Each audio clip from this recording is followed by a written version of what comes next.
Look, I hate to break it to you, but unfortunately, you have to understand if you want to be happier in life and have more peace, that you are a huge portion of why you're unhappy.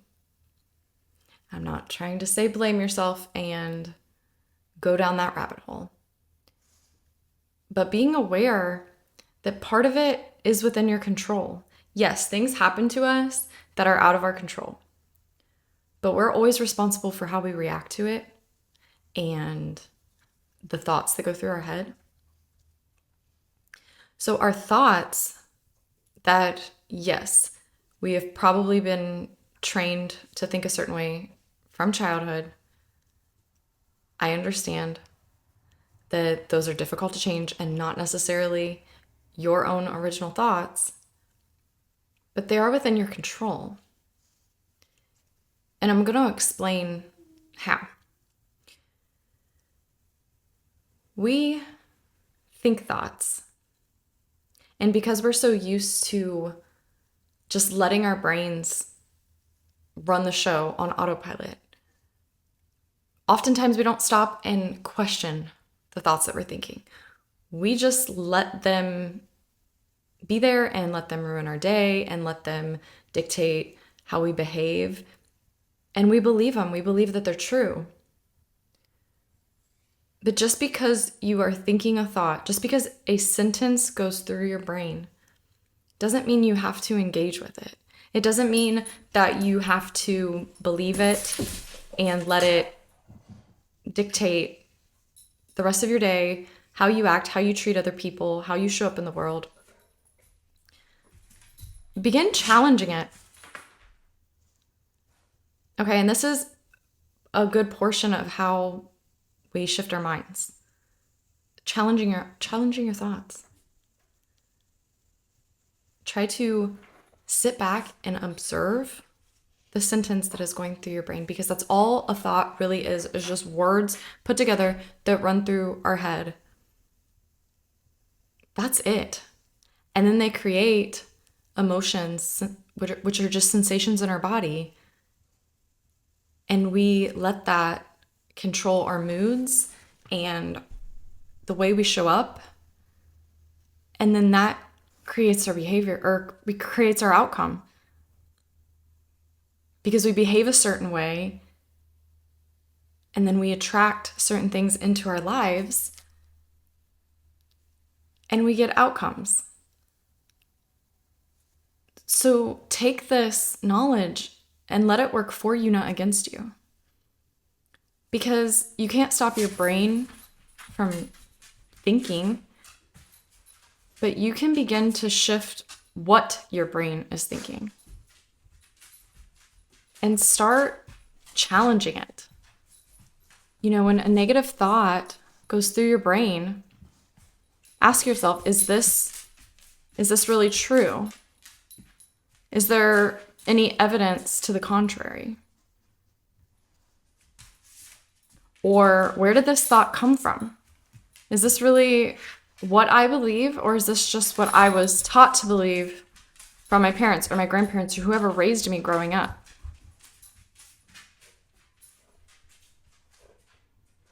It's possible that if you really begin thinking about it, you don't even agree with the thoughts.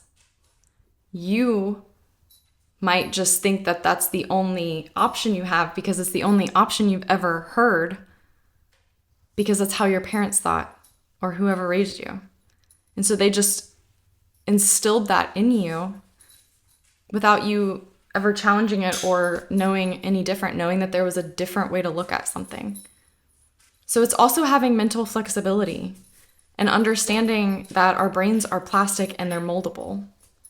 And with consistency, you can begin to think new thoughts.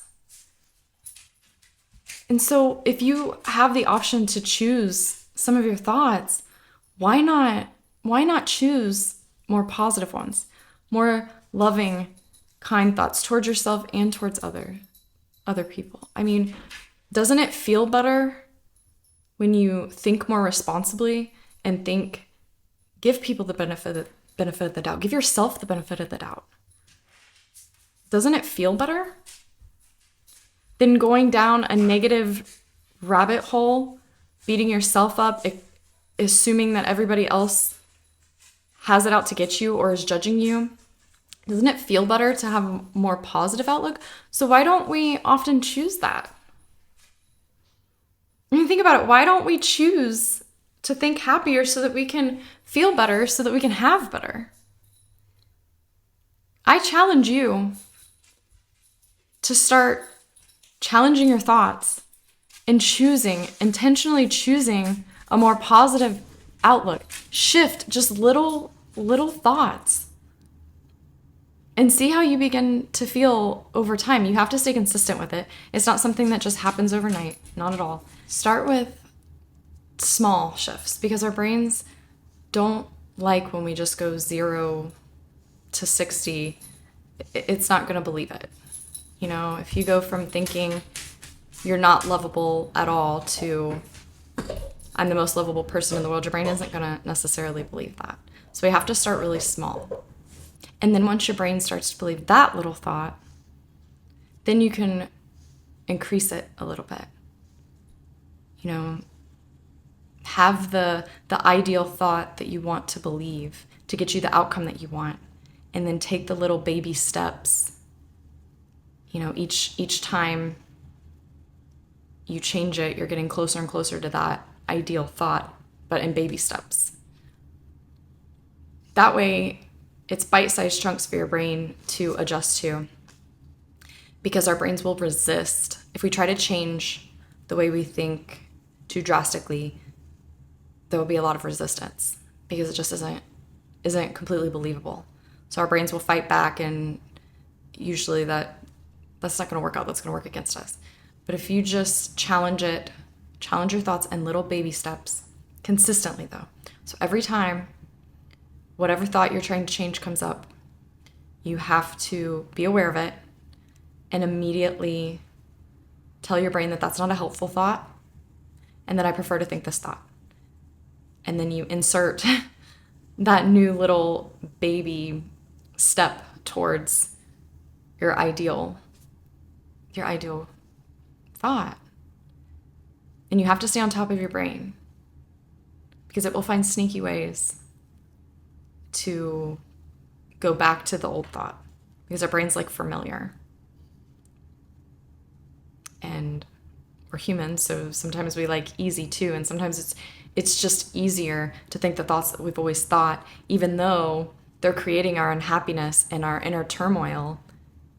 But sometimes that's just easier than putting in the work. So we would rather feel miserable than putting in some intentional work to eventually get the results that we want. And that's just sometimes human nature.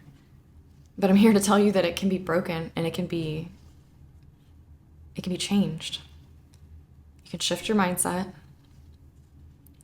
in baby steps, consistency over time, and you can start to feel more peace and more positivity and just more lightness and enjoy life a little bit. Not everything has to be so rigid and harsh all the time. And especially to ourselves and other people. You know, the more true, genuine care that you put out into the world, I believe that comes back. And that really, you can really only give that genuine care when you have genuine care for yourself on the inside. And then the world reflects that back to you more. So, I have some other videos that you can watch after this about how to calm your mind and get more of the outcomes that you'd want. So you can watch those next and share with anybody that this might help. Leave comments, or if you have any questions, any video ideas, tell me what you guys like, what you don't like. I'd love to hear it. Okay. Well, I will talk to you guys later, and I will see you in the next one.